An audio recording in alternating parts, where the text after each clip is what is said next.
ሀብታም እንደተቀደደ አብረህ ተቀብራለህ? ኧረ በጭራሽ። ታዲያ ቀዳዳ ስለመሆኑ በምን አወቅ? እንዴ ምንድን ነው? ከዚህ መኪና ሬሳ መውጣቱ በጣም ያሳዝናል። እኔ ምን አደረኩ? ቆይ ምን አጠፋ? መሳይ ከዝና ጋር በ30 ሺህ ብር ትህትናን አሳልፎ ለመስጠት የተነጋገረ ቢሆንም እቅዱ ግን እንደፈለገ ሊሄድለት አልቻለም። ታዲያ ከዝና ጋር ተገናኝቶ ዛሬ ጨዋታ ሲጫወትና በሚገባ እሱ ያለውንና ያዘዘውን በትክክል መተግበር እንደሚችል አሁንም ቢሆን ተጨማሪ ገንዘብ እንደሚፈልግ ሲያውጣጣው ቆይቷል ማለት ነው። ዝና የመሳይን ሁኔታ በጥንቃቄ ሲገመግመው ቆይቷል። ማለትም መሳይ ምን ያህል ያቋም ሰው እንዳልሆነና በዙሪያው ያሉትን ሰዎች እያማ ያቋም ሰው እንዳልሆነ ሲመለከት ገንዘቡን ግን በትክክል አስቀምጠዋል እያለ በተደጋጋሚ የሰጠውን 30 ሺህ ብር ተመልሶ ለመቀማት ይመስላል ያንን 30 ሺህ ብር አስቀምጦት እንደሆነ ሲጠይቅ የነበረው። ገንዘቡን በሚገባ አስቀምጨዋለሁ፣ የሆነ ቁም ነገር ላደርገው ስለፈለጉኝም እንዲህ እያነሳሁኝ የማባክንበት ምንም ነገር የለም፣ ስለዚህ ገንዘቡ ከእጅ አለ በማለት ለዝና ነግሮታል። ዝና ታዲያ ብዙ ነገሮችን ሲያውጣጣው ከቆየ በኋላ ግን መሞቻውን ሽጉጡን ስቦበታል። ለዛውም እዛው መኪና ውስጥ። መሳይ ምንም ነገር አልጠበቀም። እንዴት ነው ሽጉጥን ላይ ልታወጣ የቻልከው እያለ ነው። እቀብርሃለሁ፣ መቃብር ቆፋሪው መጥቶ ይቀብርሃል ሲልም ዝና መልሶለታል። ሰላም የትህትና ድራማ ተከታታዮች እንደምናላችሁ በያላችሁበት በዓለም ዳርቻ ሰላማችሁ ይብዛ እያልኩኝ ትህትና ከወንጀለኞች አመለጠች ወይስ አሁንስ በእነ አብርሽ እጅ ናት? እስኪ ሁሉንም አብረን የምንከታተል ይሆናል። ትህትና እንግዲህ ወደዛ ቤት ከተጠጋችበት ጀምሮ አብርሽ እየተንከባከባትና በዝና እጅ እንዳትገባ ጥንቃቄ እያደረገላት በተለይ ተንከሲስ በሱ ላይ እንግዲህ ብዙ ነገር ደርሶበታል። መቼም የሚገባበት ግራ እስከሚገባው ድረስ ነበረ እንቅ አድርጎ ጆሮውን አንጠልጥሎ ፈተናውን ሲያሳየ የነበረው። ቢሆንም ግን እስከ መጨረሻው ህቅታ ድረስ ትህትና ያለችበትን ላለመናገር ጥረት እያደረገ ነው። አብርሽም እንዲሁ እንክብካቤ የሚያደርግላትንና ትህትናን አሳልፎ ስለመስጠት በጭራሽ የማያስበው ስለ ሴቶች ጠበቃ በመቆም ጅቦች መንጋጋ ልንሰጥ አይገባም፣ እሱ ወንድ ነው አይደለ? እኛም ወንድነታችንን እናሳያለን በማለት ትከሻውን ፈርጠም አድርጎ እየተከራከረላት ይገኛል። ነገር ግን መሳይ ስለምንድን ነው ስለዚህች ልጅ እንደምን ብዬ አሳልፎ ይሰጣሉ እያለ ይገኛል። ታዲያ ዛሬ ትህትና ባላሰበችው አጋጣሚ አብርሽ እየቀናበት ስለነበረ ይች ልጅማ እኔ ነኝ መጀመሪያ የምበላት በማለት አብሯት ተኝቶ ሊደፍራት ነበረ። ተንከሲስ ደርሶላት ወደዛ ክፍል በየግል አማካኝነት እንዲሁም ሌሎችም የቤተሰቧ አባላት ወደ መኝታ ክፍል በመሄድም ምን ልታደርግ ነበረ?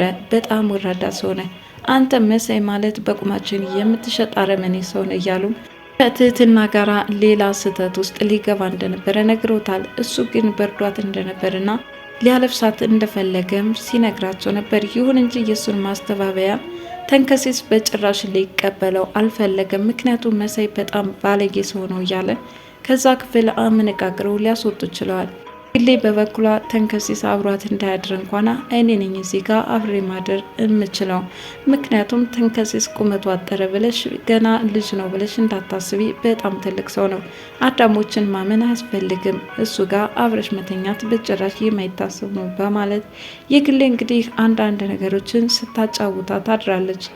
ታዲያ ትህትናም በዚህ ሁኔታ በጣም አጣብቂኝ ውስጥ ገብታ ምን ላደርግ፣ እንዴት ብዬ ነው እስከ መቼ ድረስስ እናንተስ ስለምንድን ነው እኔን አሳልፋችሁ ላለመስጠት የፈለጋችሁት እያለች የሚያደርጉላት ነገር ከቃል በላይ ሆኖባት እያመሰገነቻቸው ነው። መሳይ አሳልፎ ሊሰጣት እንደሆነ ግን ተንከሲስ ነግሯታል። ታዲያ አሁን በመሳይ ያላት ጥርጣሬ ቀን በቀን እየጨመረባት መጥቷል።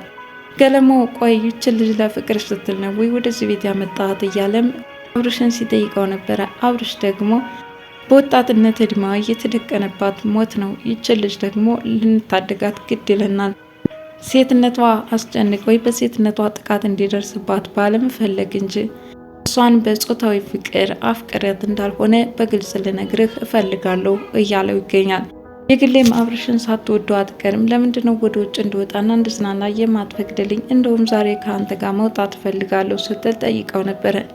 እሱም ከእሷ ጋር መውጣት እንደማይፈልግ ነግሯት ትቷት በሚሄድበት ሰዓት እንዴት ነው አብርሽን ግን አፍቅረሽዋል እንዴ? ሳይሽ የሆነ ስሜትሽ የሚቀያየረው እሱ ያለሽ ፍቅር ስሜት ይመስለኛል በማለት ትህትና ለግሌ ጠይቃታለች ማለት ነው። የግሌ ምን ማለትሽ ነው ደግሞ እንዲህ አይነት ጥያቄ አትጠይቂ፣ ዞሮ ዞሮ ግን የመዝናኛ ጊዜ ሊኖረኝ ይገባል እያለችም ስትከራከራት ነበረ። በዚህ ሁኔታ ስለ ሴቶች መብት በጣም አጥብቃ የምትከራከረውና እነዚህና የሚገባቸውን ቅጣት መስጠት አለብንን ትህትናን መቼም ቢሆን አያገኛትም እያለች እውነትም ከጎኗ ቆማ ስለ ትህትና እየተከራከረችላት ትገኛለች። ታዲያ መሳይ ግን ትህትናን አሳልፎ ለመስጠት ለዛሬ ምቹ አጋጣሚ ባያገኝም ጭራሽ ደግሞ ተጨማሪ ገንዘብ እየተደራደረ ከዝና ጋራ እንግዲህ ከተንከሲስ ጋራ ወደ መጠጥ ቤት በማምራት ጋብዛለሁ በማለት መጠጥ ቤት እንዳሉ ወዲያውኑ ከዝና ስልክ ተደውሎለታል። እንገናኝ ሲልም ጠይቆታል። ከተንከሲስ ጋር እየጠጡት የመጠጥ መጠንም በጣም ከልክ አልፎ ወደ 1000 ብር ገዳማ እየተዳረሰ ሲሆን የጠጣበትንም ላለመክፈል ተንከሲስን አያይዞት ወደ ውጭ ወጥቷል። በዚህን ሰዓት ተንከሲስ በጣም ነበረ ለራስ ምታት የተዳረገው። ምክንያቱም በመጀመሪያ መሳይ ጋብዛለሁ ስላለው አሁን ተስፋው መሳይ ነበርና አስተናጋጁም የሂሳቡን መጠን ሲነግረው በጣም ነበር የደነገጠው። በርበርቤ መሳይ በወጣበት እንደቀረና እንዲህ አያይዞኝ ለክደድ ዳርጎኝ ሄደ እያለም ሲበሳጭ ነበረ። መሳይም ከዝና ጋር ተገናኝቶ ምንድነው የምትፈልገው? ተጨማሪ ገንዘብ፣ ተጨማሪ ስራ፣ እስካሁን ያለበትን ሁኔታ ንገረኝ ሲልም ጠይቆታል። ያው አሁን ለጊዜው ስራ የለኝም፣ ገንዘብ በጣም ፈልጋለሁ ራሴ መቀየር። አንተ ደግሞ የአስካት መኪና እንዴት አባቷን የምታምረው መኪና በጣም እወዳለሁ እያለ ገንዘብ ምን ያህል እንደሚወድ ሲሰልለውና ሲያወጣጣው ቆይቷል። ከዚህ መካከል የሰጠውን ገንዘብ ምን አደረክበት? ቁም ነገር አደረከው? ምን ላይ ነው ያለው? እያለ በተደጋጋሚ ሲጠይቀው ነበረ። ታዲያ መሳይም በሚገባ 30 ሺህ ብሩን ቁጭ አድርገዋለሁ፣ የሚወትን ገንዘብ እንዲህ የማባክን አይደለውም ሲል መልሶለታል። ዝና ይህንን ያለበት ምክንያት ምናልባትም ትህትና ከእጁ የማትገባ ከሆነ የሰጠውን 30 ሺህ ብር ለማስመለስ ስለፈለገ ነበረ። ከነዚህ መካከል ገለማው ደግሞ የቤታቸው አካል መቃብር ቆፋሪ ነው፣ ምንም አላማ የለው ሲል ጓደኛውን ሲያማውና ሲያጋጊስ ነበረ። ገለማው ግን የሚያሳዝን የህይወት ታሪክ እንዳለው ዛሬ ለትህትና ሲገልጽላት ነበረ።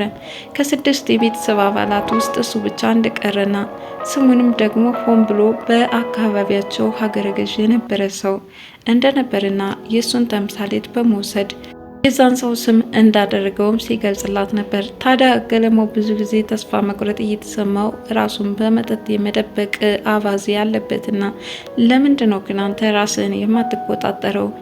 ጠጥተህስ ጤነኛ ትሆናለህ ስትል ጠይቀዋለች። ታዲያ ለጥያቄውም በጣም ይገርማል።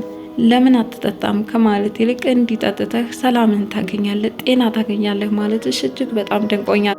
ታዲያ የቤተሰቦቹን ታሪክ ሲያወራ እንባ እየተናነቀው ስለነበር የማይጠየቅ ጥያቄ ስለጠየቁ በጣም ይቅርታ ስትልም ትህትና መልሳለታለች ማለት ነው።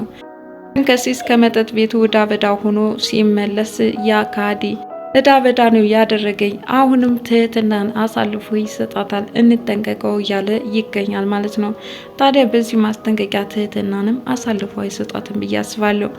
መሳይ በስከ መጨረሻ ከዝና ጋራ ፊት ለፊት ተፋጠዋል ማለት ነው። ይኸውም እንግዲህ በመጀመሪያ ሲያወጣጣው ከቆየና የመሳይ ማንነት በደንብ ጠንቅቆ ከተረዳ በኋላ ወዳድ እንደሆነ ማንነቱን ሲረዳ ሽጉጥ አውጥቶበታል ማለት ነው። ከሽጉጥ ጋራም ፊት ለፊት ተጋፍጠዋል።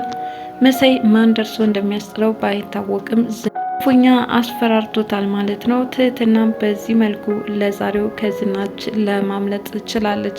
ትህትና ከመሳይ በስተቀረ በዚህ መልኩ እየተንከባከቡ ያሉት ቤተሰቦች በጭራሽ ለዝና አሳልፈው እንደማይሰጡና ዝና ደግሞ ተስፋ ወደ መቁረጡ ሲሄድ ራሱ ካሌብ መሲሳ ጋር የሚጣላበት ሰፊ አጋጣሚ ይፈጠራል ማለት ነው። ቀጣይ ክፍል ይዤላችሁ እስከምመጣ ድረስ ለዛሬ ያቀረብኩላችሁ ይህንን ይመስል ነበረ። ለዚህ ቻናል አዲስ ሲሆናችሁ ሰብስክራይብ እያላችሁ ቤተሰብ እንድትሆኑ በትህትና ጠይቃለሁ። ባይ ባይ።